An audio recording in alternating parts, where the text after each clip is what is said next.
Sir नमस्कार, Rajput sir नमस्कार। हाँ सर नमस्कार। सिंह साहब को भी, शर्मा साहब को भी नमस्कार, बहुत दिनों के बाद। नमस्कार सर, राम गणेश बोल रहा हूँ। आए सब नमस्कार। आपका वीडियो ठीक ऑफ है है। इसलिए समझ नहीं पा रहे थे। नहीं, एक्चुअली मेरा वीडियो वाला थोड़ा कुछ दिक्कत हो रही थी, हमने कहा बात से ही जो है पता चलेगा। चलिए ठीक है। अरे वाह, अनूप सिंह साहब भी यहाँ पर हैं। नमस्कार जी। अनूप सिंह जुड़ गए हैं, उनका भी स्वागत है। और शर्मा साहब, बहुत दिन से आपसे भेंट नहीं हो पाई थी। आज डॉक्टर संदीप सिंह साहब के सौजन्य से आपसे मुलाकात हुई तो बड़ा अच्छा लगा। उनको सबसे पहले मैं धन्यवाद देना चाहूंगा कि आपसे मुलाकात कराने के लिए। सर अ, अनूप सिंह साहब, आपका माइक ऑफ है।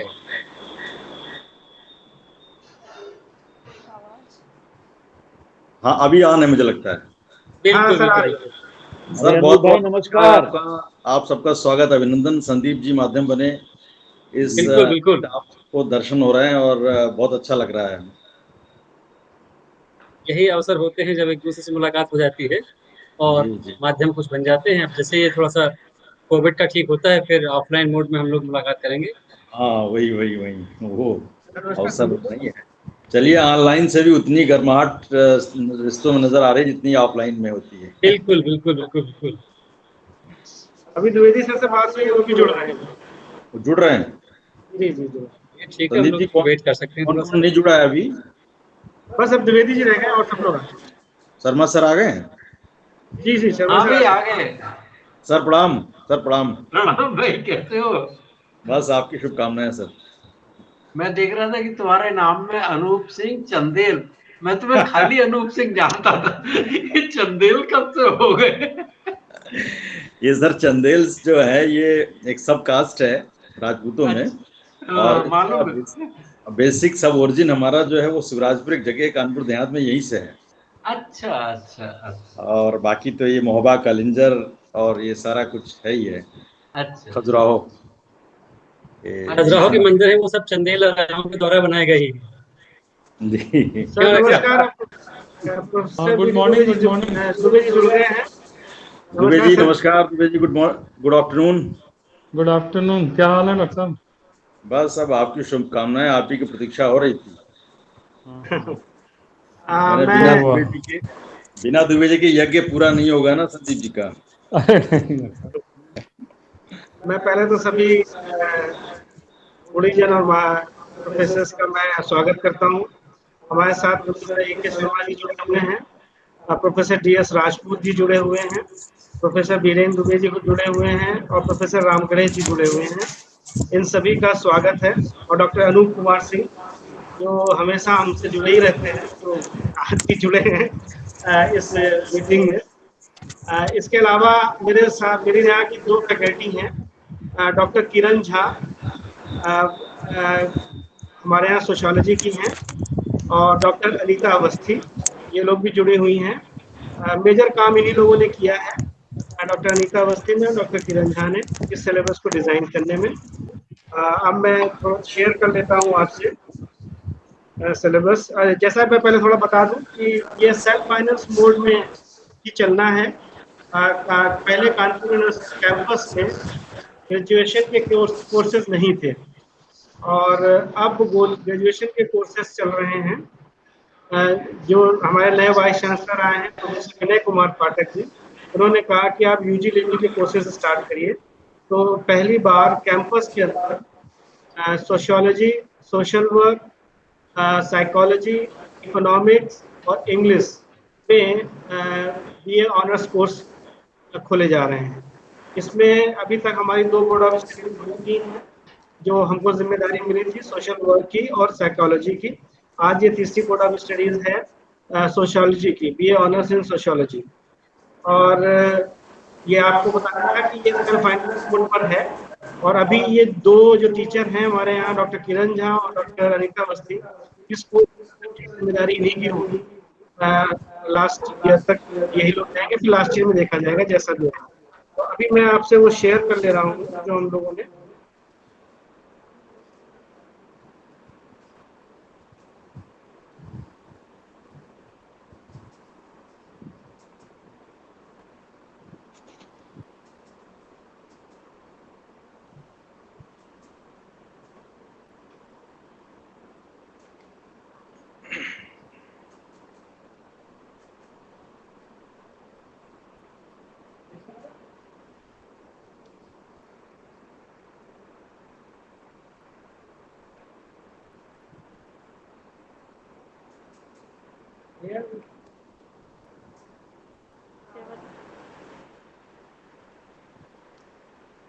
मैं मेरे ख्याल से सबको सिलेबस दिख रहा होगा। जी बिल्कुल बिल्कुल। ये ऑर्डिनेंस है। वैसे इसमें बहुत सारी चीजें जो है वो कॉमन रहेंगी सभी कोर्सेज में, उस तरीके से भी है ये।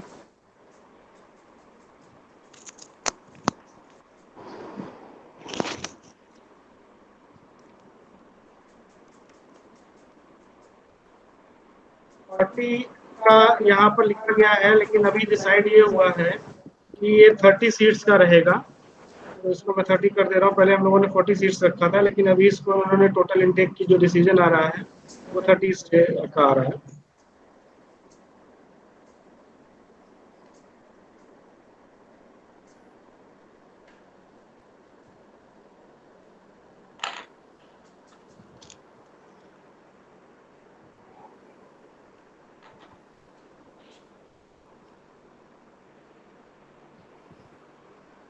फीस स्ट्रक्चर जो भी डिसाइड होगा एज पर यूनिवर्सिटी रेगुलेशंस के आधार पर ही उसको डिसाइड किया जाएगा।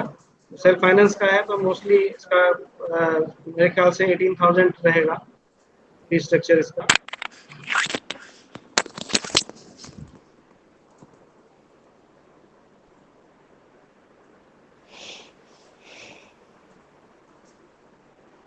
ये इंटरनल असेसमेंट भी रखा गया है इसमें। 75 मार्क्स का रिटन पेपर है और 25 मार्क्स का इंटरनल असेसमेंट है।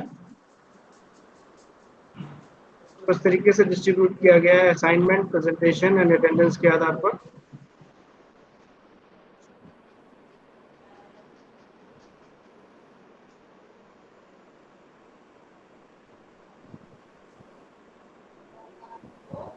अब बेसिकली ये कोर्स स्ट्रक्चर की बात करी गई है। इसमें हमारे फर्स्ट 2 सेमेस्टर में 2-2 कोर पेपर रहेंगे और एक इंटरडिसिप्लिनरी पेपर रहेगा फर्स्ट 2 सेमेस्टर में। एक एक मतलब अलग अलग रहेंगे 2 पेपर। और एबिलिटी इनहेंसमेंट कोर्स रहेगा और स्किल इनहेंसमेंट कोर्स, ये 2 कोर्स अलग अलग चलाए जाएंगे। और इसमें हमने लिख रखा है कि as per course offered in the university. अभी जो भी हमारे यहाँ डिसीजन होगा उसके आधार पर कि कितने कोर्सेज, 8 कोर्सेज हैं या 10 कोर्सेज हैं, वो ऑफर किए जाएंगे, इसमें वो लिख दिया जाएगा या इसको बता दिया जाएगा लोगों को, स्टूडेंट्स को। और उसी तरीके से एबिलिटी स्किल एनहेंसमेंट के हैं, क्योंकि कई कई डिपार्टमेंट की बोर्ड ऑफ स्टडीज इसके ऊपर भी चल रही है एबिलिटी एनहेंसमेंट कोर्सेज के लिए, स्किल एनहेंसमेंट कोर्सेज के लिए। तो जैसे ही वो कोर्स अप्रूव होंगे वो उनको बता दिए जाएंगे। और इसमें एक फ्लेक्सिबिलिटी भी रखी गई है कि अगर मूक से कोई करना चाहता है एबिलिटी एंड स्किल एनहेंसमेंट का, तो वो मूक से भी कर सकता है कोर्सेज।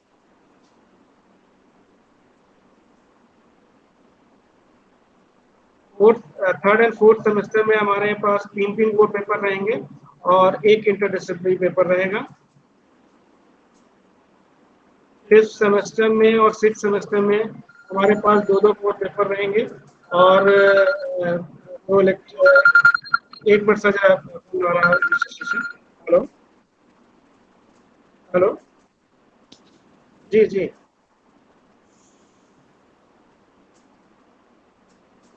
अच्छा मैं अभी बोल रहा हूँ, अभी बोल रहा हूँ।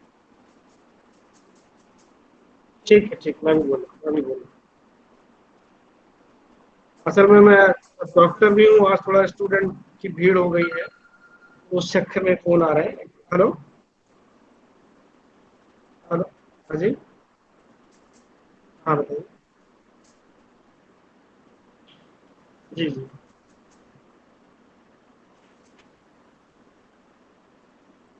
सर, अभी एक मीटिंग में थोड़ी देर बाद बात कर, मैं अभी फोन कर रहा हूँ कॉल। अभी असल में वीडियोस की मीटिंग चल रही है, तो मैं 1 घंटे बाद खाली हूँ। अब आपके भरोसे में।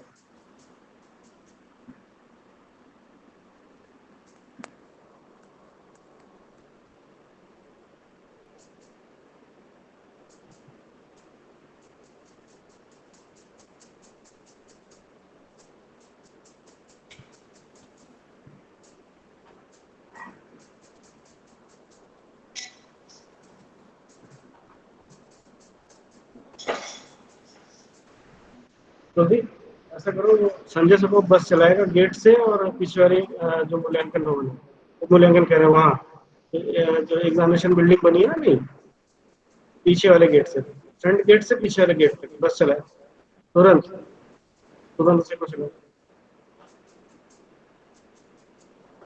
सॉरी सर, थोड़ा सा प्रॉब्लम आ गई थी। मैं कह रहा था 5th और 6th सेमेस्टर में राजपूत सर से बात हुई थी, तो उन्होंने 2 पेपर की बात करी थी। तो इसमें जो हम लोगों का डिसिप्लिन इलेक्टिव पेपर है, उसमें अभी 2 हैं, उसको हम लोग 3 कर देंगे, और 3 में से कोई 2 बच्चा रहेगा। और उन्होंने 2 पेपर की डिमांड करी थी, एक इंडस्ट्रियल सोशियोलॉजी और एक ट्राइबल सोशियोलॉजी।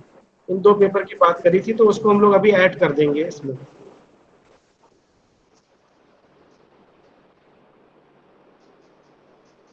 पासिंग क्राइटेरिया ये भी कॉमन ही रहेगा, अभी जो बताया गया वो कॉमन के पर्पज से ही है। सर ये हमारा स्ट्रक्चर है। फर्स्ट सेमेस्टर का मैं पेपर वाइज शुरू करूं सर?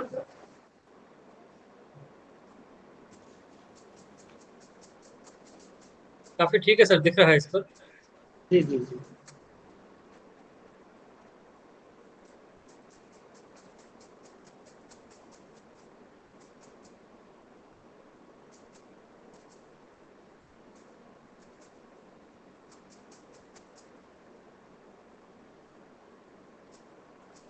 ये सर पहला पेपर है हमारा, इंट्रोडक्शन टू सोशियोलॉजी।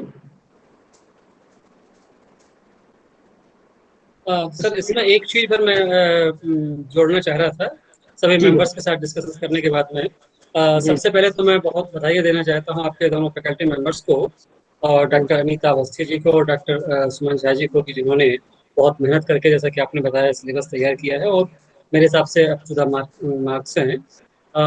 इसमें भी सारी चीज़ें हैं, लेकिन जैसा कि आप सोशियोलॉजी एंड सोशल वर्क और लाइफ लॉन्ग लर्निंग तीनों एक ही डिपार्टमेंट के साथ आप चला रहे हैं, तो जहाँ पर जी हमने relationship of sociology with anthropology, psychology, history, economics and political science लिया है, तो यदि हम जी इसमें रिलेशनशिप बिटवीन सोशल वर्क भी ले सकते हैं और रिलेशनशिप विद क्रिमिनोलॉजी भी ले सकते हैं, तो मेरे ख्याल से ये अलग बात है, बच्चों को बहुत ज़्यादा पढ़ना पड़ेगा, लेकिन इंट्रोडक्टरी यदि एक एक लेक्चर में थोड़ा सा इनको दिखाया जा सकता है, तो शायद वो सोशल वर्क के बारे में भी जान पाएंगे, क्योंकि एक जिज्ञासा होगी कि आपके डिपार्टमेंट में सोशियोलॉजी भी है, सोशल वर्क भी है, तो एक जिज्ञासा रहेगी। और जब हम सोशल प्रॉब्लम्स की बात करते हैं तो क्रोनोलॉजी का एस्पेक्ट भी उसमें है। तो 2 ठीक है विषय सर। यदि हम मैं जोड़ सकते हैं, यदि मेंबर सभी चाहते हैं और आप देखते हैं, तो क्या इज इट पॉसिबल। और दूसरी हो बात यह है कि जाएगा। जो सबसे, जी, और सबसे पहले हमने जो लिखा हुआ है nature and scope of sociology, normally जी इसमें हम पढ़ाते हैं, लेकिन विद्यार्थी को थोड़ी सहजता करने के लिए यदि हम इसको जोड़ दें, meaning, definition, nature and scope of sociology, ठीक सर। ये बीए का बच्चा है तो वहां से चालू करेगा, तो शायद ज्यादा उनके लिए ठीक हो पाएगा, meaning, definition, nature and scope of social. ठीक सर, वो हम बाद में जोड़ लेंगे इसको। जी, ठीक है सर, इसको बाद में जोड़ लेंगे। Thank you. अब इसको जोड़ लीजिएगा। मैं जो भी आपका सजेशन होंगे उसको इनकॉर्पोरेट कर कर फिर मैं आप लोगों को एक बार भेज दूंगा। मीनिंग, डेफिनेशन है, नेचर, और उसमें social work and anthropology, criminology, relationship with social work and criminology. ये फर्स्ट पेपर था।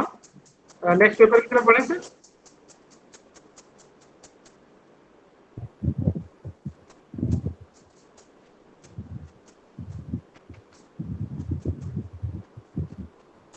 Sociology of India, historical development of sociology, ये पेपर है सर सोशियोलॉजी ऑफ इंडिया का।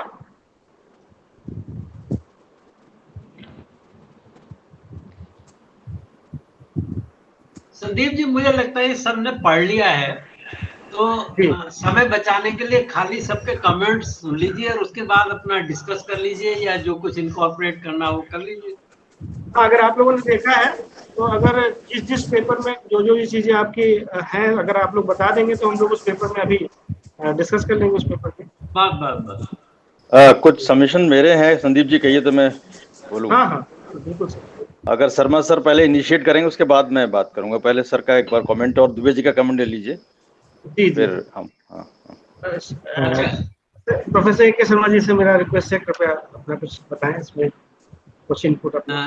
धन्यवाद संदीप जी, अनूप जी, मैंने इसको बड़े कायदे से पढ़ा और सबसे पहले तो मैं बधाई दूंगा आपके सोशल वर्क और सोशियोलॉजी के फैकल्टी को कि जिन्होंने इतना बड़ा डॉक्यूमेंट बनाया इतने शॉर्ट नोटिस पे। और इसमें लगभग सभी कुछ है, बैकग्राउंड भी है, कोर्सेज का डिटेल भी है, बेसिक, इलेक्टिव्स और इंटरडिसिप्लिनरी कोर्सेज के बारे में, इवैल्यूएशन के बारे में, कंटिन्यूअस इवैल्यूएशन कैसे होगा, एंड सेम का कितना वेटेज होगा, बाकी का वेटेज कितना होगा, और बुक्स, रेफरेंसेस सभी कुछ है। तो ये बहुत मैं इससे बड़ा प्रभावित हुआ। बहुत अच्छा आप लोगों ने ये बनाया है और इसमें कोई शक नहीं कि सोशियोलॉजी में बीए ऑनर्स की जरूरत भी है, बहुत कम जगहों पे है। और मैं सोचता हूँ कि यूनिवर्सिटी का बीए ऑनर्स बहुत सारे साधारण कॉलेजों के एमए की बराबर होना चाहिए। और आपके बीए ऑनर्स करके बहुत सारे स्टूडेंट सिविल सर्विस में जा सकते हैं, एनजीओ में जा सकते हैं, गवर्नमेंट डिपार्टमेंट्स में जा सकते हैं, या फिर वो एमए करने की भी सोशियोलॉजी में, सोशल वर्क में या कहीं। और मैं सोचता हूँ कि उन आगे चल के उनमें से कुछ स्टूडेंट्स पीएचडी भी कर सकते हैं। तो ये बहुत अच्छा अटेम्प्ट है। मेरे एक दो छोटे मोटे पॉइंट है, क्योंकि मेरी एक्सपेक्टेशन ये है कि जो बीए ऑनर्स का कोर्स है वो बीए से थोड़ा सा ऊपर लेकिन एमए के थोड़ा सा नीचे है। तो उस हिसाब से देखा जाए तो अच्छा, एक तो छोटी सी बात ये कि एक बार इसकी इंग्लिश एडिटिंग और करा लीजिए, इंग्लिश थोड़ा सा दिखा लीजिए। जैसे शुरू में पेज 2 पे जहाँ पे ये लिखा है कि study of institutions and structures help us to understand how individuals are socialized into the way of society or not. तो और नॉट नहीं रहना चाहिए। ऐसे कुछ छोटी मोटी बातें हैं, वो आप देख लीजिए। इंग्लिश एक बार किसी को दिखा लीजिए। ऐसे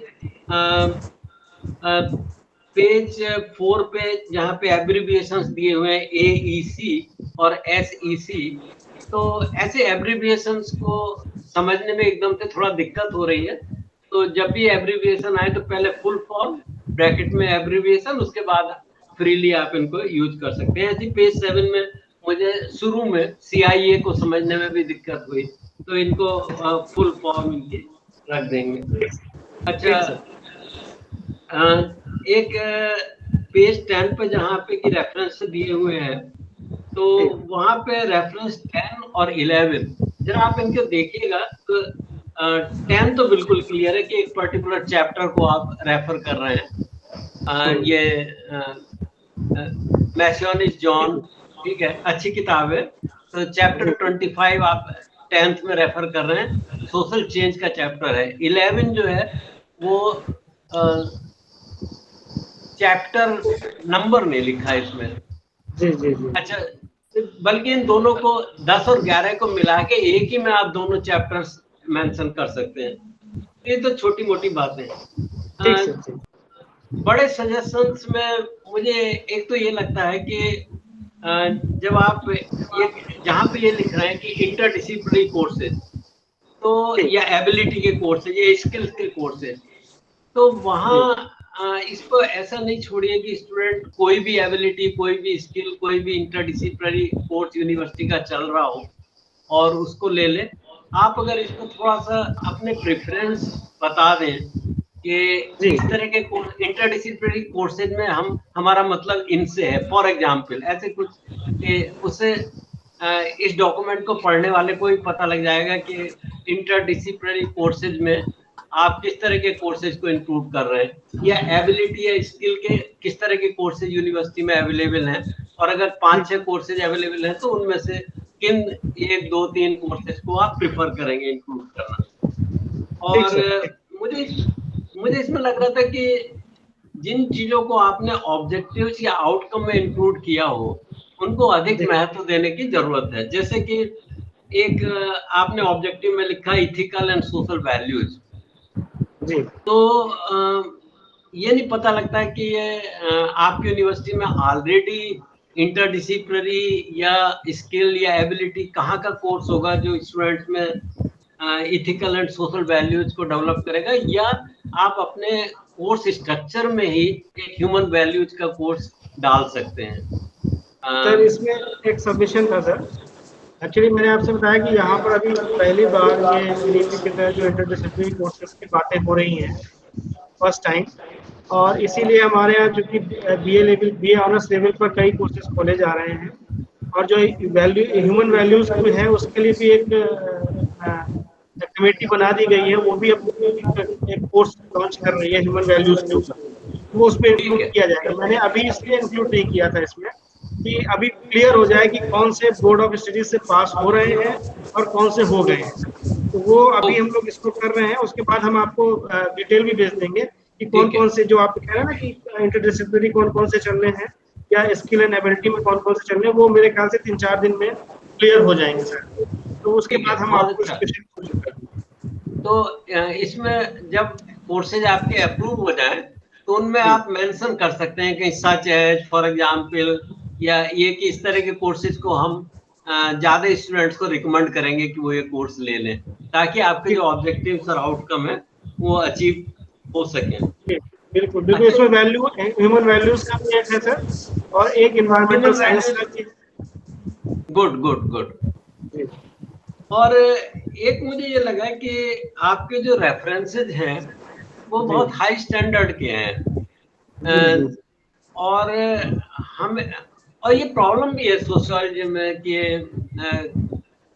हम किसी भी लेवल पे हमें डिस्टिंग्विश करना चाहिए कि BA का पढ़ा रहे हैं या MA का पढ़ा रहे हैं या BA ऑनर्स पढ़ा रहे हैं या PhD पढ़ा रहे हैं।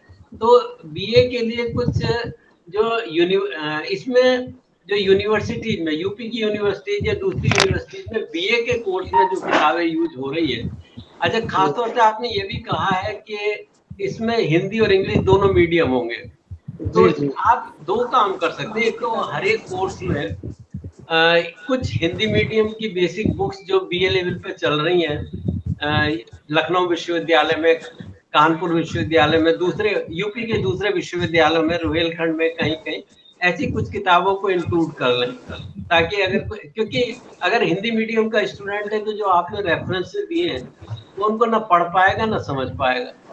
तो उसमें मेरे दिमाग में 2-3 नाम तो तुरंत आ रहे हैं, लेकिन आप बता दीजिए सर, आप बता दीजिए। एक्चुअली क्या सर, ये हम लोगों ने 3-4 दिन के अंदर ही हम लोगों को करना था। राइट। बहुत तेजी में किया था, तो ये हमारे दिमाग में हिंदी रेफरेंसेस डालेंगे हमारे।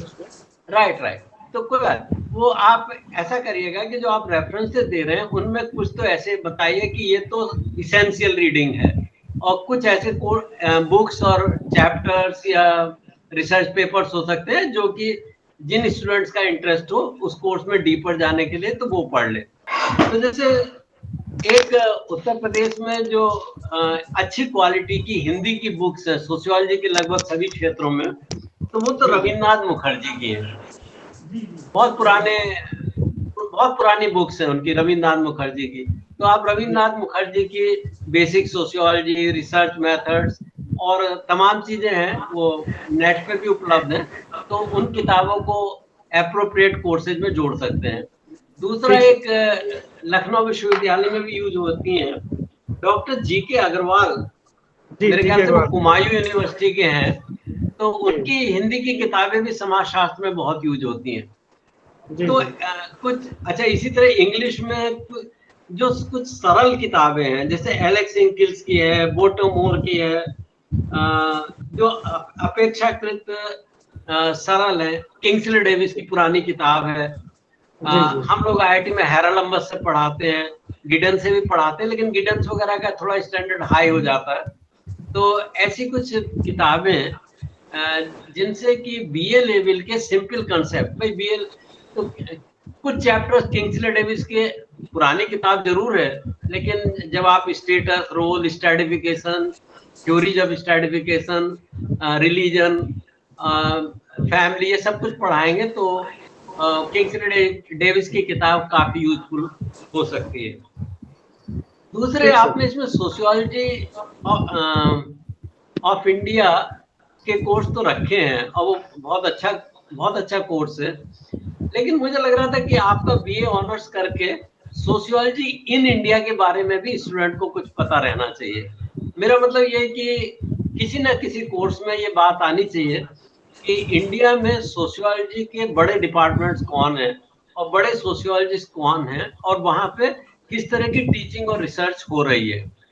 जी ये हम लोग यूनिवर्सिटी में लैग करते हैं। आप इसको कहीं पे इंट्रोड्यूस कर सकते हैं कि आपका जो बीए ऑनर्स करके लड़का निकले तो उसको ये पता हो कि भाई सोशियोलॉजी यहाँ सोशियोलॉजी होती है। अगर वो एमए के लिए अप्लाई करता है, पीएचडी के लिए आगे चल के अप्लाई करता है, तो कहाँ वो अप्लाई कर सकता है, कहाँ क्या बॉम्बे में क्या काम हो रहा है, लखनऊ में क्या काम हो रहा है, वगैरह वगैरह। ऐसा एक मुझे ये लग रहा था कि अच्छा, राम हिंदी की किताबों में राम आहूजा की किताब बहुत चलती है। जी राम आहूजा।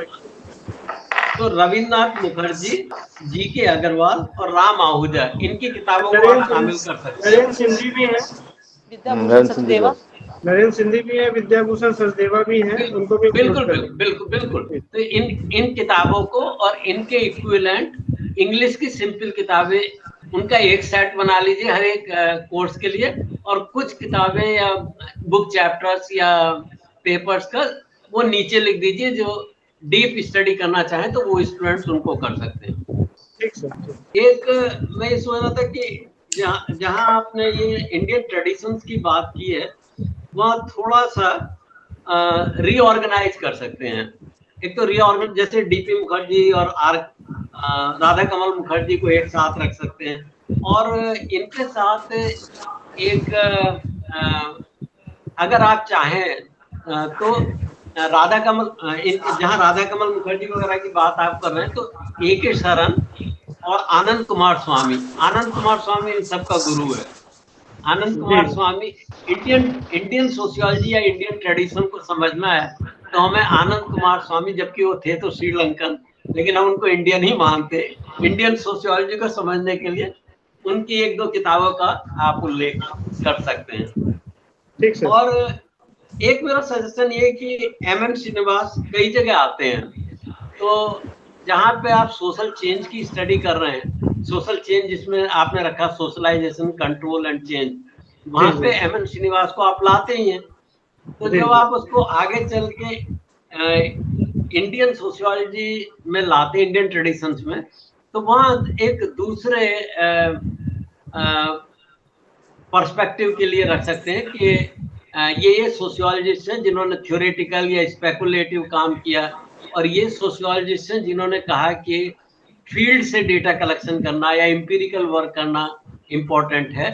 तो इंडियन ट्रेडिशंस में वहाँ पे आप M.M. श्रीनिवास को फील्ड व्यू के लिए, टेक्स्ट व्यू और फील्ड व्यू, उस तरह से आप कुछ कि empirical work, sociology has become more empirical और सर्वे बेस्ड, और इस तरह का कुछ उसमें फ्लेवर डाल सकते हैं। और इसमें जब आप एम्पिरिकल वगैरह की बात करेंगे तो उसमें M.M. श्रीनिवास के साथ M.S. राव वगैरह को भी डाल सकते हैं, क्योंकि अर्बनाइजेशन की स्टडी, और M.S. राव के स्टूडेंट्स ने दिल्ली में काफी फील्ड वर्क बेस्ड काम किया। तो और कुछ दिमाग में आएगा तो मैं बाद में बता दूंगा। ऐसी कुछ छोटी मोटी चीजें मेरे दिमाग में आई, और बहुत बहुत बधाई हो एक बार फिर, आप लोगों ने बहुत मेहनत से ये स्ट्रक्चर डेवलप किया है, और आपके सोशियोलॉजी सोशल वर्क डिपार्टमेंट के टीचर्स को जरूर हमें बधाई देनी चाहिए। Thank you sir. Thank you, आपके बहुत महत्वपूर्ण और बहुत ही इम्पोर्टेंट इनपुट रहे हैं, और मैं पूरी कोशिश करूंगा कि सारे इनपुट जो आपके हैं उस पर काम भी करूं और इसको इसमें इनकॉर्पोरेट कर सकूं। Thank you so much sir. Thank you. Professor Birendra Dubey ji से अनुरोध है कि अपना कुछ इनपुट अगर दे तो। धन्यवाद संदीप जी। हमारी आवाज आ रही है? हाँ, आ रही है सर, आ रही है। संदीप जी, आप लोग बहुत मेहनत से इसको आप लोगों ने डेवलप किया है। हमने पूरा इसको पढ़ा, देखा भी है। और शर्मा सर जो बातें कह रहे थे वो भी हमारे संज्ञान में आई, लेकिन आप लोग वो तो ग्रामेटिकल मिस्टेक्स हैं, सेंटेंस फॉर्मेशन, उसको आप लोग सही कर लेंगे। जी एक दो बातें जो कि हमको इसमें जो प्राइमा फेसी लग रहा है, क्योंकि बीए का कोर्स हम लोग पहली बार ऑनर्स से यहाँ इंट्रोड्यूस करने जा रहे हैं, जी तो इसमें जो आपने कंटेंट रखा है, एक तो हमने कल भी आपसे डिस्कस किया था कि ये क्रेडिट और मार्क्स जी जो एक साथ आपने दिया है, क्योंकि आपने 6 क्रेडिट दिया है। 6 क्रेडिट का मतलब कि रफली 60 से 70 घंटे की टीचिंग हमको चाहिए। जी जो एक क्रेडिट से हम लोग लगभग 10 से 12 घंटे रफली हम लोग लेते हैं, जी जो हम लोग का अपना सिस्टम है एमए लेवल का।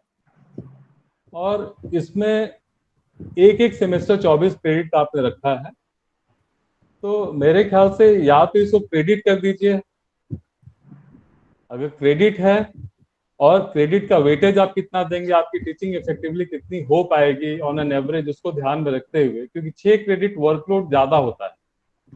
जो टीचर पढ़ा रहे हैं इवन पोस्ट ग्रेजुएशन लेवल पे बहुत सारे यूनिवर्सिटीज में 4 क्रेडिट ही रखा गया है। तो एक तो वो हमारी बात है जो हम कल भी कह रहे थे क्रेडिट का।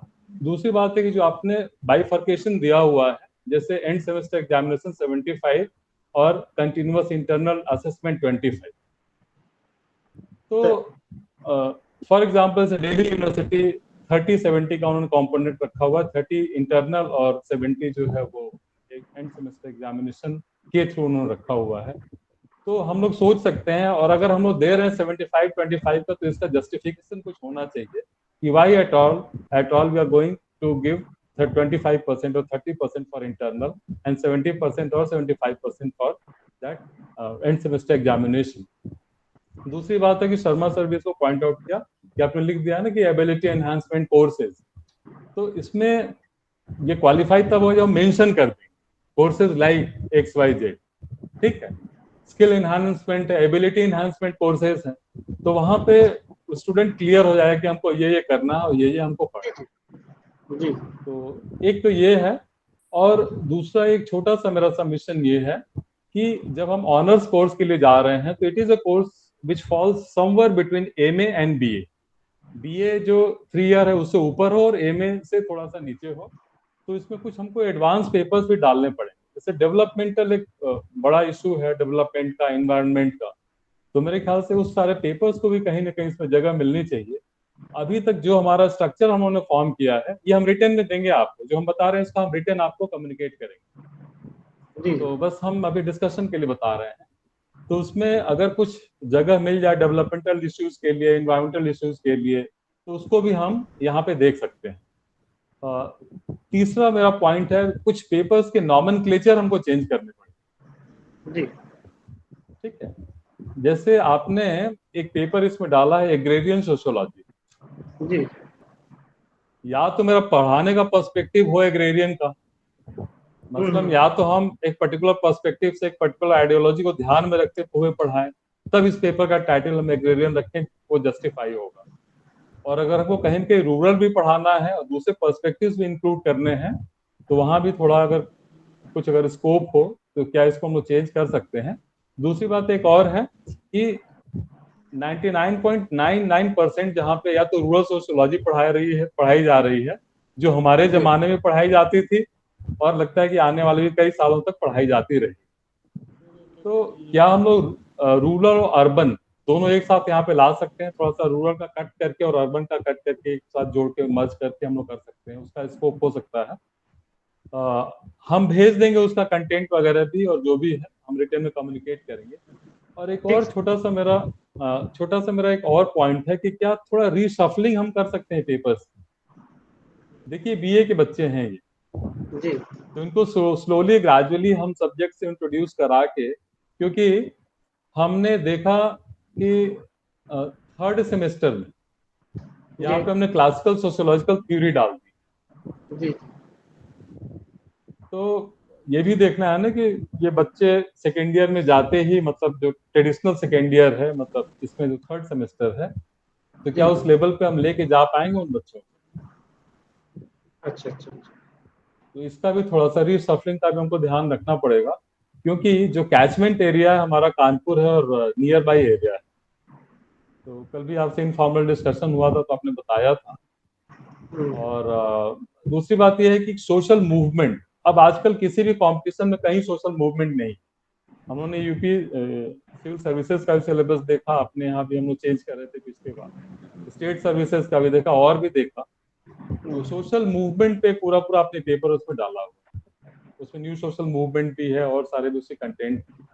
तो इसमें कहीं अगर स्कोप हम निकाल सके अगेन डेवलपमेंटल के लिए, एनवायरमेंटल के लिए, जो इस तरह की सोशियोलॉजी है उसके लिए, तो बेहतर होगा। और सारे सजेशंस हम रिटर्न में आपको दे देंगे, ठीक है, हम बता रहे हैं। ठीक है, और बहुत धन्यवाद आपने समय दिया। और नहीं आपका सर बहुत धन्यवाद। मैं इसमें कुछ बोलना चाह रहा था सर।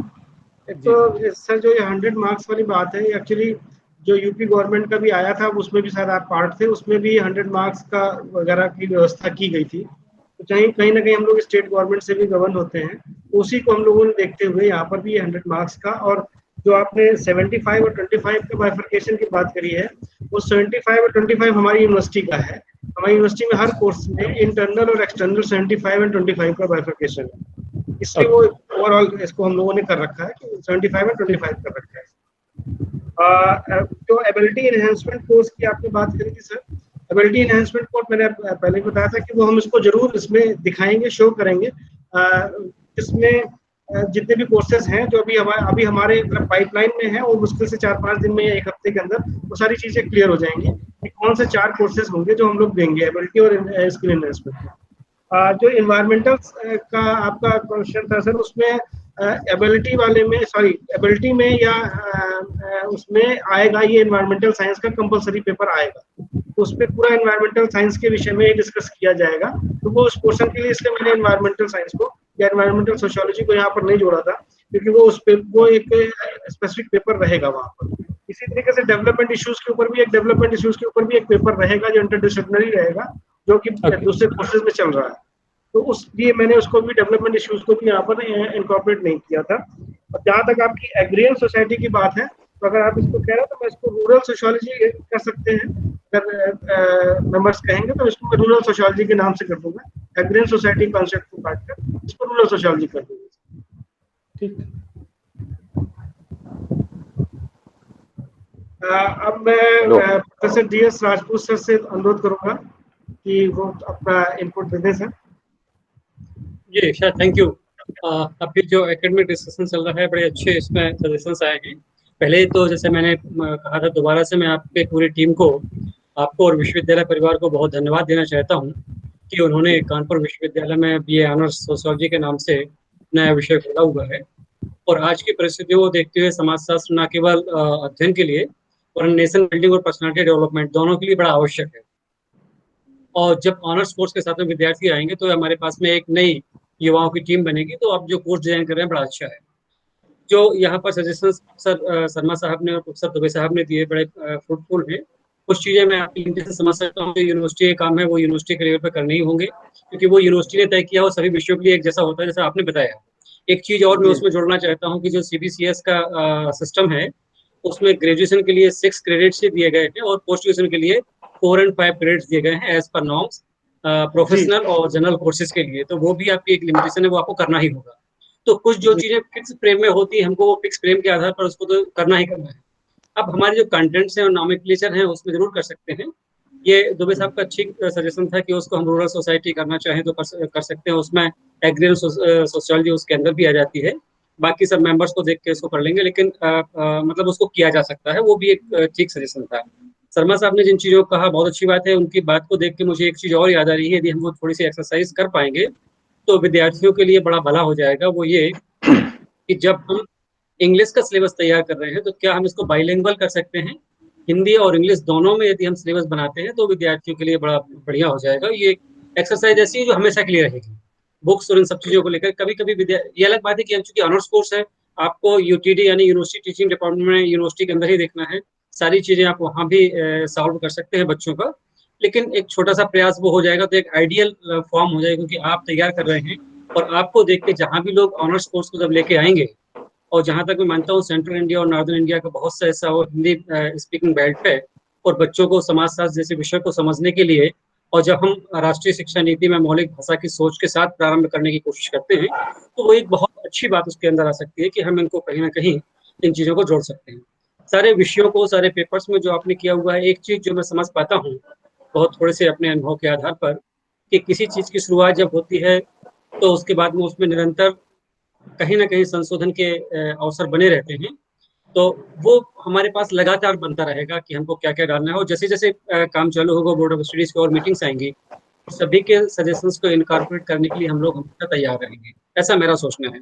तो बाकी सारे मेंबर्स के जो सजेशंस हैं उनको लेते हुए मैंने छोटी मोटी 2-4 चीजें आपके साथ कही थी, वो उतनी पर्याप्त है। फिर कभी कोई आवश्यकता महसूस होती है, मुझे लगता है कि ऐसा किया जा सकता है, तो मैं राइटिंग में अपने सजेशंस जो हैं या टेलीफोनिक टॉक के द्वारा, कन्वर्सेशन के द्वारा आपके साथ में उसको जरूर रिक्वेस्ट करूंगा कि इनको इनकॉर्पोरेट किया जा सकता है। और एक बार पुनः मैं आपको बहुत बधाइयाँ देना चाहता हूँ ऑनर्स कोर्स के तैयार करने के लिए, और बहुत धन्यवाद देना चाहता हूँ। शर्मा जी का एक बहुत अच्छा सजेशन मुझे वो लगा जो होना चाहिए, जो उन्होंने कहा कि सोशियोलॉजी इन इंडिया, निश्चित रूप से हमारे विद्यार्थियों को ये मालूम होना चाहिए कि भारतवर्ष में समाजशास्त्र का क्या इतिहास है, कहाँ कहाँ जी पढ़ाया जा रहा है और कैसा कुछ है। इसको एक यूनिट के रूप में ही सही हम, लेकिन किसी तरह से विद्यार्थियों को जी इंट्रोड्यूस कराते वो हैं इनकॉर्पोरेट तो कर लेंगे। बहुत बहुत अच्छा हो जाएगा ये। बहुत बहुत धन्यवाद, थैंक यू, नमस्कार। वो आपका भी जो हमारी से बात हुई थी वो इंडस्ट्रियल सोशियोलॉजी की वाली, जी, और टेक्नोलॉजी वाली और ट्राइबल सोशियोलॉजी, ट्राइबल और सोशियोलॉजी। ट्राइबल सोसाइटी, ये इसलिए जी क्योंकि वो भी। विद्यार्थियों को जब सोशियोलॉजी की बात करते हैं तो इंडियन कंसेप्ट में 3 चीजें हमारे पास होती हैं, रूरल सोसाइटी, अर्बन सोसाइटी और ट्राइबल सोसाइटी। ये तीनों को जी मिलकर के ही विद्यार्थी इंडियन सोसाइटी को पूरी तरह से समझ पाएगा। और बीए के लेवल के विद्यार्थियों को कम से कम इन चीजों के बारे में जानकारी होनी चाहिए, और तो मेरे ख्याल से तभी जाकर के वो ऑनर्स की सारी चीजों को वहाँ कह सकता है कि हमने ऑनर्स के साथ में ये चीज ली। जितने कॉम्पिटिटिव एग्जामिनेशंस हैं उनमें इन सब चीज़ों की बड़ी आवश्यकता होती है, जैसा कि दुबे जी ने कहा कि हम कॉम्पिटिटिव एग्जामिनेशंस के मामले में भी देखते हैं कहाँ क्या आ रहा है, क्योंकि ऑनर्स कोर्स के विद्यार्थी को हम नॉलेज के साथ उनको कॉम्पिटिटिव एग्जामिनेशंस के लिए भी तैयार कर रहे हैं। और इंडस्ट्रियल सोशियोलॉजी की मैंने इसलिए भी बात की थी कि कानपुर इंडस्ट्रियल एरिया है, और विद्यार्थी जब वहाँ से निकलते हैं तो उनको प्लेसमेंट और अन्य चीज़ों के लिए वहाँ जितनी अधिक से अधिक आवश्यकताएं हो सकती हैं वो वहां पर जा सकते हैं आराम से। यानी जो हम आउटपुट के लिए भी देख रहे हैं कि विद्यार्थी के लिए कितना ज्यादा क्या यूजफुल हो सकता है, उसको भी कहीं ना कहीं लेने की कोशिश कर सकते हैं। फिर स्काई इज लिमिट, आगे देखिए, आपका प्रयास है, आपकी टीम बहुत अच्छी है, आपके सब हैंड्स बड़े अच्छे हैं, तो बहुत ठीक रहेगा। Thank you sir, and thank you thanks sir, to all. Thank you. मैं इस सभी चीज़ों को इनकॉर्पोरेट करूंगा, मैं कोशिश करूंगा। और जहाँ तक बात है, नेक्स्ट ईयर भी हम लोग हर साल एक बीओएस होगी, वो तो निश्चित सी बात है। तो वो बीओएस जब होगी तो कुछ अगर करेक्शंस होंगे, कुछ अगर चेंजेस होंगे, तो वो हम लोग उस हिसाब से उसको मॉडिफाई कर लेंगे। अब मेरा अनुरोध है प्रोफेसर राम गणेश जी से। संदीप जी, एक चीज मेरे और छूट गई थी। जी बताइए। तो मैं ये कहना चाहता, जब मैं इसको पढ़ रहा था, पता नहीं वो मेरी बैकग्राउंड की बायस की वजह से मुझे लगा कि अगर कोई लड़का बीए ऑनर्स करके आईएएस में बैठना चाहता है, कुछ कुछ अच्छे स्टूडेंट्स आपके, तो एक तो इसमें पॉपुलेशन के बारे में कुछ नहीं है, अच्छा, ऊपर से पॉपुलेशन। नीचे। तो बीए ऑनर्स सोशियोलॉजी करके कुछ ना कुछ उसे भारत की जनसंख्या के बारे में, जन्म दर, मृत्यु दर, वृद्धि दर क्या होते हैं, डेमोग्राफी लिया जा सकता है सर, ठीक। फैमिली प्लानिंग, कुछ कुछ सोशल डेमोग्राफी डाल सकते हैं, सोशल डेमोग्राफी को डाल सकते हैं। किसी पेपर में कहीं पे 2-4 लेक्चर उसके रख सकते हैं। इसी ठीक तरह है, से ऐसे किसी पेपर में कहीं पे आप इंडियन सोशल थॉट की भी बात कर सकते हैं। गांधी, अंबेडकर, अरविंदो, जयप्रकाश नारायण, जहां उचित हो, एक दो लेक्चर कहीं पर रख सकते हैं इन लोगों के बारे में। और एक स्टूडेंट को ये पता लगना चाहिए जब वो बीए ऑनर्स कर ले सोशियोलॉजी में, तो उसके लिए रोजगार की संभावनाएं कहाँ कहाँ हैं। तो शुरू में ही, कोर्स के शुरू में ही किसी डिस्कशन में या कहीं पे, या इंडिया के बारे में बताते हुए कहीं पे इस पॉइंट को, इसमें हमने ये है सर, ओरिएंटेशन का एक प्रोविजन रखा है, रखेंगे इसमें। उस ओरिएंटेशन में जो हम लोग फर्स्ट 2 डेज या 3 डेज का हम लोग ओरिएंटेशन रखेंगे इस कोर्स का, उस ओरिएंटेशन में हम ये सारे मैटर को लेके आएंगे। ठीक है। और उसी में ही हमने ये भी सोचा था कि ऑल ओवर इंडिया कहाँ कहाँ सोशियोलॉजी है और क्या है, वहीं उसी 3 दिन में मेरे दिमाग में यही था उसमें। ठीक है, प्रोग्राम में। ठीक है।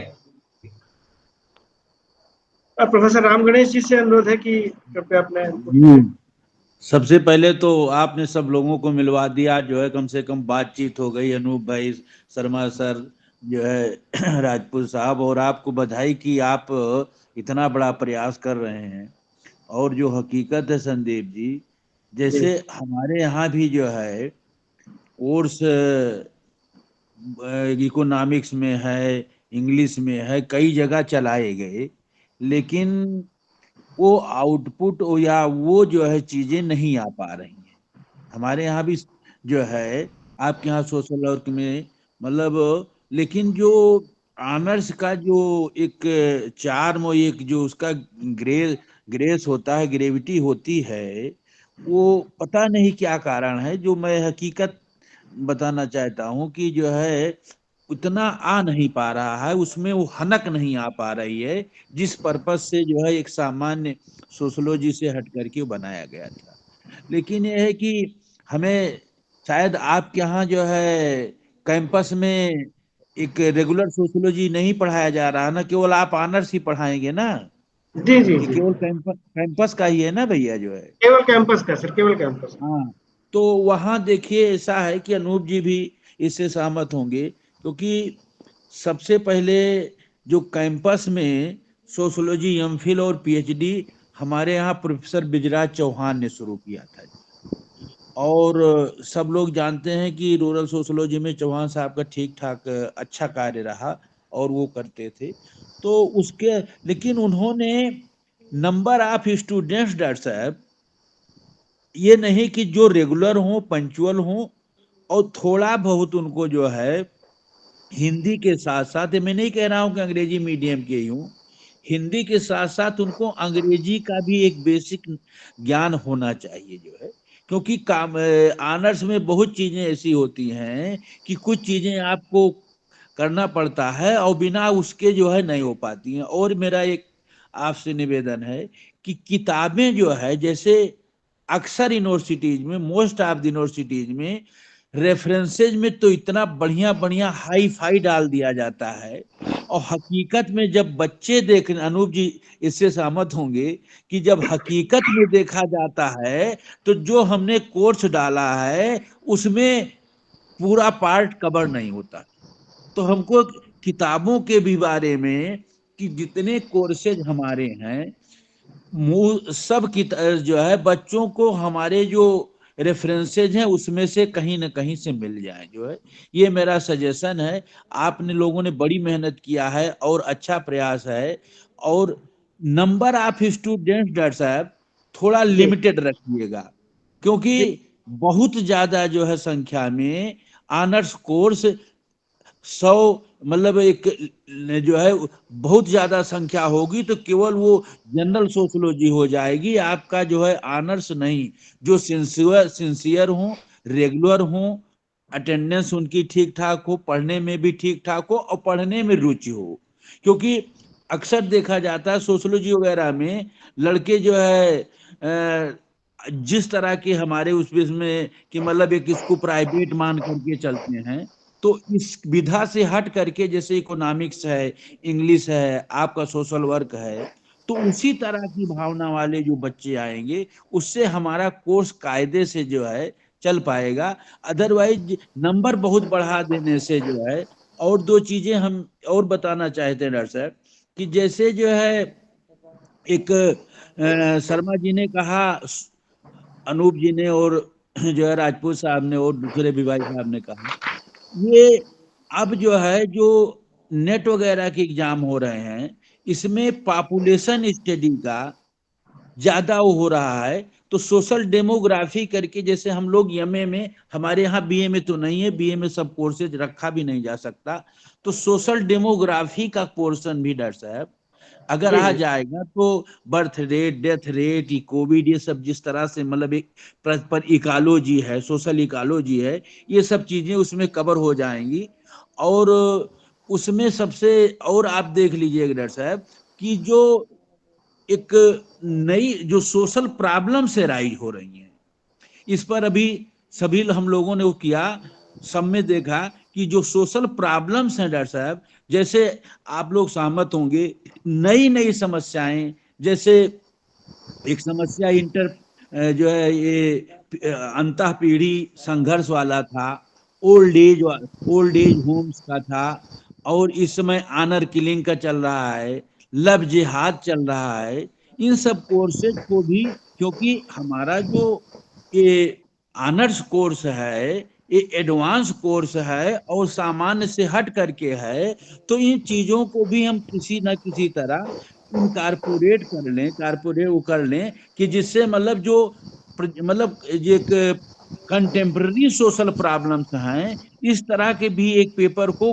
चाहे मतलब उसमें ऑप्शनल डाल दें या इस तरह से डाल दें, तो थोड़ा हमारा ये जो मतलब ऑनर्स कोर्स है ये इनरिच हो जाएगा। और अंत में मैं एक सजेशन देना चाहता हूँ डॉक्टर साहब, देख लीजिएगा कि कोई भी स्टडी डॉक्टर साहब जब तक फील्ड वर्क बेस्ड नहीं होती, फील्ड वर्क जैसे हम लोग तो मेरठ स्कूल ऑफ सोशोलॉजी के हैं, हमारे यहाँ जो है बीए में, वो तो एमए बाद में शुरू किए, मतलब हर एक लड़के को फील्ड वर्क मतलब एक डिजर्टेशन टाइप का करना पड़ता था। और हम चाह रहे हैं क्योंकि ये बीए से ऊपर और एमए से थोड़ा कम है, तो इसमें एक पेपर हम लोगों का जो है एक ऐसा कुछ कर दिया जाए कि लड़के को फील्ड वर्क का भी नॉलेज आ जाए, फील्ड का नॉलेज। क्योंकि अब लोग कट पेस्ट और ये कंप्यूटर के उसमें सब जो है पीएचडी में भी आप लोग देख रहे हैं, जिस तरह से जो है हर एक आदमी बिना मतलब वैसे करना चाहता है। तो फील्ड नॉलेज भी डॉक्टर साहब इसमें एक जो है, चाहे रूरल का हो चाहे अर्बन का हो, थोड़ा जो है इसको फील्ड वर्क बेस्ड एक मतलब फील्ड वर्क कहीं ना कहीं हमको 3 साल में उनको कराना चाहिए। और अंत में एक मैं और चाहे सजेशन दूंगा, अभी आप लोग सब बड़े विद्वान हैं, सब लोग कर लेंगे, बड़े बड़े लोग हैं, इसमें ज्यादा सलाह क्या देना है। लेकिन एक चीज डॉक्टर साहब एक है, एक चीजें हम लोग और हटते जा रहे हैं अनूप जी, इसको ख्याल करिएगा। जो हमारी इंडियन सोसाइटी और कल्चर वाला पेपर है, इंडिक सोसाइटी है, जैसे संस्कार, धर्म, ये सब चीजें, और जो हमारे ट्रेडिशंस हैं, हमारे वैल्यूज हैं, हमारे इमोशंस हैं, डॉक्टर साहब इस पेपर को भी कहीं ना कहीं हमको 3 साल में ऑनर्स में बच्चों को हमारी जो मूल संस्कृति, क्योंकि पीसीएस के पेपर में, आईएएस के पेपर में जो इस तरह से कंपटीशन के भी होते हैं, इसमें सोसाइटी, कल्चर, फिलॉसफी में भी देखा होगा आप लोगों ने, सोसाइटी, कल्चर, धर्म, ये सब पढ़ाया जाता है। लेकिन अब हम मॉडर्निटी की तरफ जो बढ़ते हैं, जिससे जो है एक नए उसमें ये हमारे जो परंपरागत जो वो है, हमारी विशेषता है हमारे समाज की, भारतीय संस्कृति की, चाहे मैं कह रहा हूँ कि हिंदू मुस्लिम मैरिज, ये सब जो है, इन सब चीजों का कहीं ना कहीं थोड़ा बहुत चाहे एक हम लोग अलग से ऑप्शनल करके ही इंडिक सोसाइटी, हिंदू संस्कृति और ये समस्याओं को अगर हम लोग कारपोरेट कर लें, तो ये आपका हमें लगता है कि बहुत बढ़िया जो है। और यूपी का या जहां तक हम लोग जानते हैं, अगर इतनी सब चीजें जितना आप लोग लेकर चल रहे हैं, नंबर ऑफ स्टूडेंट्स अगर आप ठीक ठाक रखेंगे, तो आप एक डॉक्टर साहब आप लोग जो है एक सोशोलॉजी में बड़ा अच्छा स्थान हो जाएगा। और आपके बच्चे जो वहां से आउट उनका निकलेंगे, उनका एक अलग पहचान बनेगी अगर इस तरह से हम लोग करें। तो यही मेरा सुझाव है। अब इसको जैसे कैसे किया जाए, आप लोग स्वयं वो है किस सर यूनिट में करेंगे, कितना में करेंगे, लेकिन इसको जो है इन चीजों को थोड़ा ध्यान दीजिएगा। ठीक सर, ठीक सर। मैं आपके सजेशन बहुत ही वैल्यूबल है सर। मैं इसमें स्पेशल कुछ बताना भी चाहूँगा कि जैसे हमारे यहाँ जो पहले एमफिल सोशियोलॉजी चलता था, जो 2017 में बंद हो गया, और जी उससे भी जी बड़ा जी स्ट्रिक्टनेस थी हमारे यहाँ। हमारे यहाँ लगभग सारी सीटें भर जाती थी, 25 सीट्स थी, वो भर्ती थी जी लास्ट जी। मोमेंट तक भरी है, मतलब 2017 तक भरी है।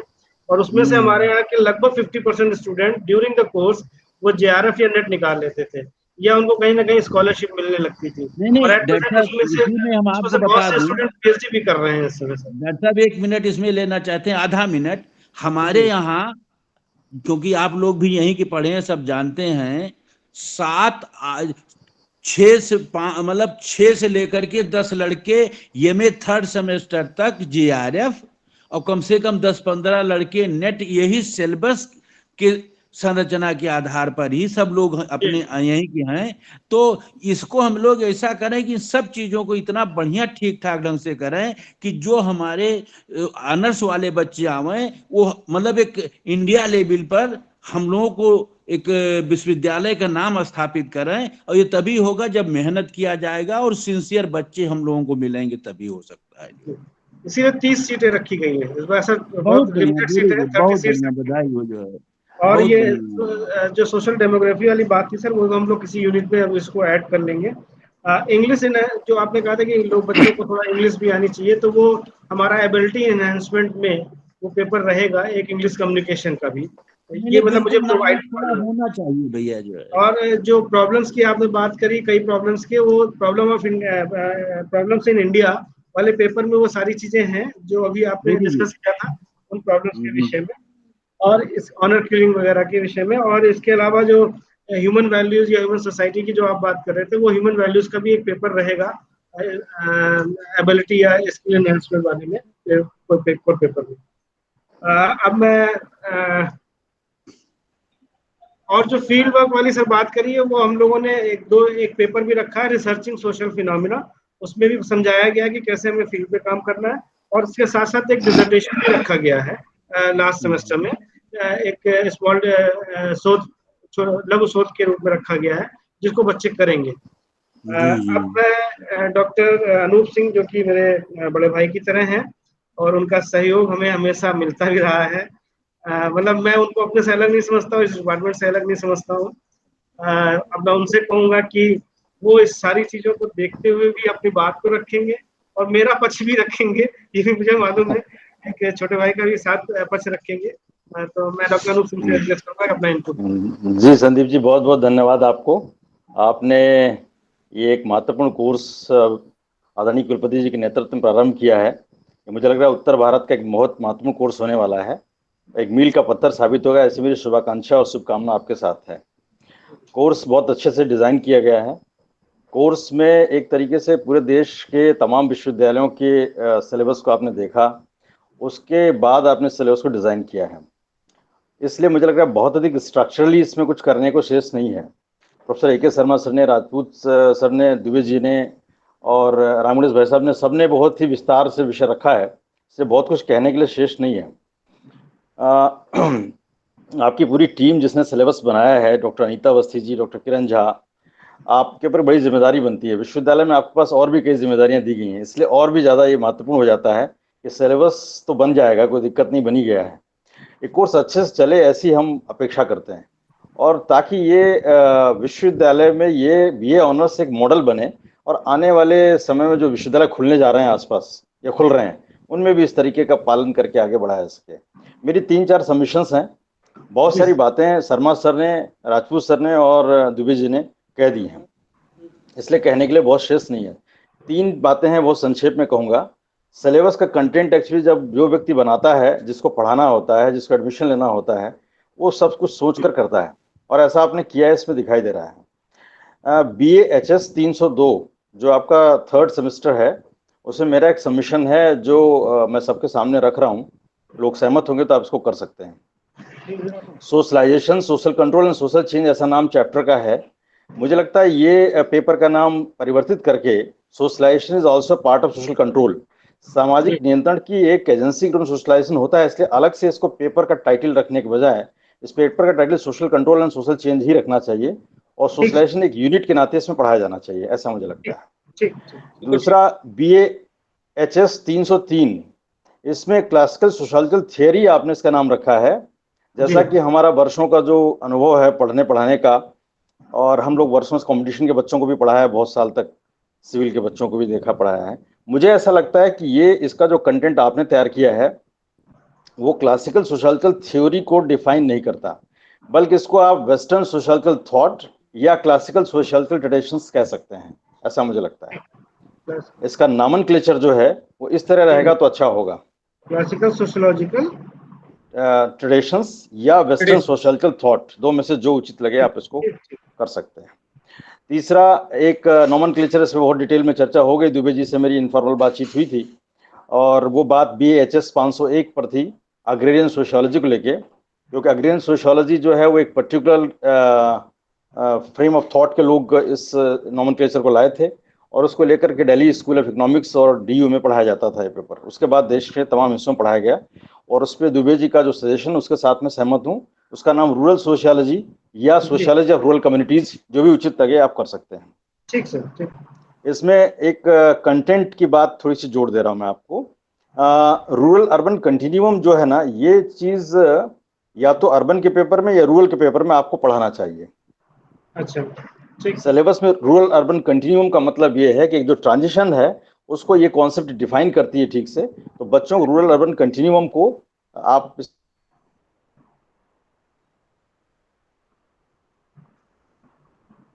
सर आपकी इसके आवाज साथ साथ हेलो, हाँ वो एक्चुअली एक फोन आ रहा था, उस फोन की वजह से अभी मैं उस विषय की चर्चा कर दूंगा खत्म करने से पहले, फोन क्यों आ रहा है और क्या कारण है।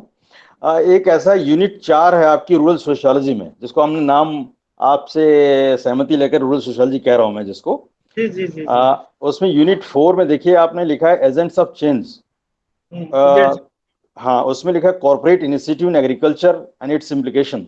मैं चाहता हूं इसकी जगह अगर संभव हो तो इसको एजेंट्स ऑफ चेंज में ग्लोबलाइजेशन एंड इट्स इम्प्लीकेशन कर दीजिए। ग्लोबलाइजेशन का पार्ट एक्चुअली ये जो कॉर्पोरेट है, ये इनिशिएटिव ग्लोबलाइजेशन का इम्पैक्ट है बेसिकली। तो ग्लोबलाइजेशन का जो ये मैंने ऐसे किया, globalization and its implication on Indian agriculture system, ऐसे करके इसको कर सकते हैं। Globalization and its implication on Indian agriculture system, comma contract farming भी लिख लीजिए। कॉन्ट्रैक्ट फार्मिंग चर्चा बहुत सारी हो रही है देश भर में इस समय, है ना, तो आप कॉन्ट्रैक्ट फार्मिंग बच्चों को थोड़ा सा यहाँ पर क्लैरिफाई हो जाएगा। इन्वायरमेंट और डेवलपमेंट इश्यूज की बात जो दुबे जी ने की थी मैं सहमत था, लेकिन आपने बताया कि वो ऑलरेडी आपने कहीं ना कहीं सम्मिलित कर रखा है, इसलिए उसके लिए अलग से एक इलेक्टिव पेपर की शायद आवश्यकता नहीं है मुझे लगता है। बेसिक इंडियन सोसाइटी का जो स्ट्रक्चर है, ये राम गणेश भाई साहब की बात से मैं सहमत हूँ। धर्म, कर्म, पुरुषार्थ, पुनर्जन्म, ये तमाम चीजें जो हैं, विवाह वगैरह तो सब पढ़ा रहे हैं आप। जो बेसिक चीजें हैं वो हमारे मूल तत्व हैं भारतीय समाज संरचना के, वो कहीं ना कहीं मुझे लग रहा है आपने डाले होंगे। यदि नहीं डाले हैं तो प्रयास करिएगा किसी यूनिट में उसको इनकॉर्पोरेट कर लीजिएगा। ठीक। और मुझे लगता है संदीप जी आपने बहुत अच्छा सिलेबस बनाया है। आपको इस पाठ्यक्रम के लिए, इतने विद्वान लोगों को अपने बोर्ड पे लाने के लिए आपको बहुत बहुत शुभकामनाएं। और मुझे लग रहा है इन सब से आप इंटरेक्शन करते रहिएगा, सारे लोग, शर्मा सर, दुबे जी, राजपूत सर और राम गणेश भाई साहब से, ये अपने हैं, सब परिवार के सदस्य हैं। आप जब भी चाहें इनफॉर्मली भी इनसे बातचीत कर सकते हैं कभी, मुझे लगता है। दूसरा एक अंतिम बात कह के मैं अपनी बात पूरी करूंगा। हेलो जी जी बताइए। हेलो, मैं ये कहना चाहता हूं कि इस कानपुर के पूरे ज्योग्राफिकल रीजन में समाजशास्त्र को, समाजशास्त्री अप्रोचेस और पैराडाइम और थ्योरी को समझने वाला एक ऐसे व्यक्ति का निधन आज दोपहर में हो गया है, जिनके साथ हम लोगों ने बहुत कुछ सीखा। मैं बात कर रहा हूँ डॉक्टर VN सेठ साहब की। उनका निधन हो गया आज दोपहर में। VN सेठ साहब CDC के डायरेक्टर है, CSM यूनिवर्सिटी कानपुर के। मुझे जब पहली बार सोशल वर्क विभाग खुला था यहाँ पर सेल्फ फाइनेंस में, उसमें मुझे उनके साथ पहली बार पहले वर्ष में कुछ पेपर पढ़ाने का अवसर प्राप्त हुआ था और एक लंबी यात्रा उनके साथ रही। एक बार दलित स्टडीज के लिए उन्होंने एक स्किल डेवलप किया। SM मिलर और योगेंद्र सिंह जैसे विद्वान लोगों के साथ उन्होंने अपना रिसर्च का काम किया था और पॉलिटिसाइजेशन इंडेक्स उन्होंने डेवलप किया था। उसको लेकर तमाम विद्यार्थियों ने बुंदेलखंड के इलाके में और पूर्वांचल में स्टडीज किया है। तो ऐसे विद्वान व्यक्ति को अपने बीच ना पाकर हम सब हतप्रभ हैं और उनके प्रति अपनी श्रद्धांजलि, विनम्र श्रद्धांजलि अर्पित करते हैं। ऐसे लोग अब शायद इस पीढ़ी में स्कॉलरली ट्रेडिशंस में नहीं आते हैं, सिर्फ रोजगार के नाते हम सब सेवा कर रहे हैं, लेकिन ऐसी पीढ़ी को हमने खो देना निश्चित रूप से एक अपूर्णीय क्षति हम सब की है। इतना मैं उनके प्रति भी अपने विनम्र श्रद्धांजलि इस मंच के माध्यम से अर्पित करता हूँ। संदीप जी बहुत बहुत धन्यवाद, बहुत बहुत शुभकामनाएं और आप सभी वरिष्ठ जनों, मित्रों को हमारा बहुत बहुत आभार। आशा करता हूँ ये सिलेबस बढ़िया बनेगा, बन चुका है और एक पाठ्यक्रम अच्छा चलेगा और संदीप जी का डिपार्टमेंट और अधिक फ्लोरिश करेगा। बहुत बहुत शुभकामनाएं। धन्यवाद सर, बिल्कुल सही आपने कहा। डॉक्टर VN सेठ फाउंडर मेंबर थे हमारे सोशल वर्क डिपार्टमेंट के। उन्होंने एस्टेब्लिश भी किया सोशियोलॉजी, MPhil सोशियोलॉजी भी उन्होंने स्टार्ट किया था यहाँ पर। और आज सुबह ही हमको भी पता चला, मैंने अभी उनके लास्ट ईयर मेरी उनसे मुलाकात भी हुई थी, मैं उनसे घर भी गया था उनसे लास्ट ईयर मिलने, और इस साल भी मैं सोच रहा था कि उनसे जाऊंगा, मिलूंगा, लेकिन आज ये सूचना आई। पिछले 10 दिनों से वो एडमिट थे। मैंने उनके भी जो सन है उनसे बातचीत हुई है, तो मैं भी उनकी इसी के बाद उनसे भी बात करता, मैं वहाँ भी जाने का अभी प्लानिंग कर रहा था। वो एक दुख की बात है, मेरे डिपार्टमेंट के लिए तो एक दुख भी है और क्षति भी है, क्योंकि वो कभी उनसे कभी भी मिलने जाइए तो वो कैसे क्या करना है, तुम्हें क्या करना चाहिए, सजेशन उनसे मिलते रहते हैं। अब मेरे ख्याल से बोर्ड ऑफ स्टडीज में जो भी आप सभी लोगों ने बहुत ही ज्यादा और बहुत ही अच्छे तरीके से पार्टिसिपेट किया, मतलब मुझे खुशी इस बात की कि आप सभी लोगों ने हमारे द्वारा बनाए गए सिलेबस को पढ़ा, ध्यान दिया, और बहुत सारी जो हम लोगों से कमियां रह गई थी उस कमियों को आपने हमारे सामने प्रस्तुत भी किया, बताया भी, और कैसे उसको दूर किया जा सकता है। तो मैं आपका बहुत बहुत धन्यवाद देता हूँ, और मैं जल्दी ही ये सारे जो चेंजेस हैं इनको जितना मैं कर सकता हूँ या जितना अलाउड होगा उस हिसाब से चेंजेस कर मैं आपके पास दोबारा इनको भेजूंगा, इस पूरे सिलेबस को डिजाइन करके, और आप लोग अपना देख लीजिएगा कि क्या क्या चीजें, अगर कहीं कुछ और भी छूट रहा होगा तो आप मुझे मेल के माध्यम से या व्हाट्सएप के माध्यम से सजेस्ट कर सकते हैं। दूसरा, प्रोफेसर A.K. शर्मा जी ने जो बात कही हिंदी वाली बुक्स की, तो कुछ हम लोग हिंदी बुक्स डालेंगे ही, हम लोग को भी कुछ नॉलेज है। अगर आप लोगों के पास भी कोई इनपुट हो हिंदी की बुक्स, अच्छी बुक्स को लेकर, तो वो भी आप हमको शेयर कर सकते हैं व्हाट्सएप के थ्रू या ईमेल के थ्रू, कि कौन कौन सी बुक्स और हैं जो डिफरेंट स्टेट में, अलग अलग स्टेट में चल रही हैं। राजपूत सर से भी मेरा अनुरोध है कि कृपया इसमें जो आपके यहाँ स्टेट में अच्छी बुक्स हैं उनके विषय में भी अगर हमको आप बता देंगे तो हम लोग उसको भी इनकॉर्पोरेट कर देंगे। एक और चीज़ है कि बस ऑनलाइन मीटिंग की खासियत ये है कि आप लोगों को रास्ते में सफ़र नहीं करना पड़ता है, और अपने घर में बैठकर हम लोग मीटिंग कर लेते हैं, थोड़ा इजी हो जाता है। लेकिन जो हम लोग फिजिकली मिलते हैं उस मिलने का मजा ही अलग होता है, और उसके बाद सब साथ में चाय पीना और साथ में लंच या डिनर करना, वो एक अलग ही मजा आती है उसमें। और एक लोगों के साथ जो एक फॉर्मल मीटिंग और एक इनफॉर्मल वे से हम लोग एक बात करते हैं एक दूसरे से, वो एक अलग ही होता है, जो कि इस समय नहीं हो पाता है। मैं सोचूं, मेरी ये दुआ है, मैं मानता हूँ कि जल्दी ये कोरोना का पीरियड खत्म होगा, और नेक्स्ट मीटिंग जब भी हम बुलाएंगे तो ये ऑनलाइन ना होके ऑफलाइन होगी, ताकि हम सभी लोग मिलकर कुछ विषयों पर, अदर विषयों पर भी चर्चा कर सकें। बहुत बहुत धन्यवाद सर आप सभी लोगों का। थैंक यू भैया, thank you thank you Sandeep. बहुत thank you sir. Thank you जी, नमस्कार। धन्यवाद और शुभकामनाएं। जी, Thank you, आप sir. सबको धन्यवाद। नमस्कार सर। Thank you.